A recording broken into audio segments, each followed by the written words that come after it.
LSG vs RR match 44 at Lucknow நடந்து முடிஞ்சிருச்சுங்க. And RR 7 wickets வித்தியாசத்துல சும்மா கெத்தா வின் பண்ணிட்டாங்க இந்த மேட்சை. அண்ட் 16 பாயிண்ட்ஸ் அவங்கள தொடவே முடியாது அந்த லெவல்ல பாயிண்ட்ஸ் டேபிள்ல போயிட்டாங்க.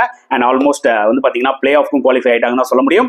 அண்ட் டாஸ் வின் பண்ணி போலிங் எடுத்தார் சஞ்சு சாம்சன். 196 for 5 அடிச்சாங்க Lucknow. Credit goes to KL ராகுல். அனதர் சூப்பர் இன்னிங்ஸ் 70 ரன்ஸ் அடிச்சாரு. தீபக் கூட ஒரு பியூட்டிஃபுல் 50ங்க அடிச்சலாம் விளையாடல, நிறைய ஷாட்ஸ் டைமிங் யூஸ் பண்ணி விளையாடினாரு. ஸோ நிஜமாவே பார்க்க நல்லா இருந்தது. பட் நிக்லஸ் பூரான்லாம் 11 of 11 தான். மற்ற பேட்ஸ்மேன்ஸ்லாம் ஸ்ட்ரகிள் ஆனாங்க. Stoinis the last match hero இந்த மேட்ச்ல டக் அவுட்.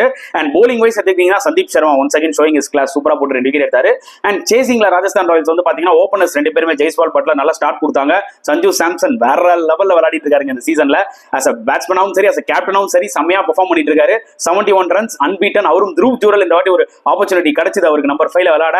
அவரும் செம்மையா விளையாடினார். ஒரு 52 அடிச்சுட்டு ஒரு சல்யூட்டை போட்டார். அவங்க பேரண்ட்ஸ் அங்கதான் இருந்தாங்க. ஸோ செம்மையா இருந்தது. ஸோ ராஜஸ்தான் ராயல்ஸ் பொறுத்த வரைக்கும் அன்ஸ்டாப்பபிள், அவ்வளவுதான் சொல்ல முடியும். ஸோ இந்த விக்டரி பத்தி நீங்க என்ன ஃபீல் பண்றீங்கன்றத கமெண்ட் செக்ஷன்ல போடுங்க.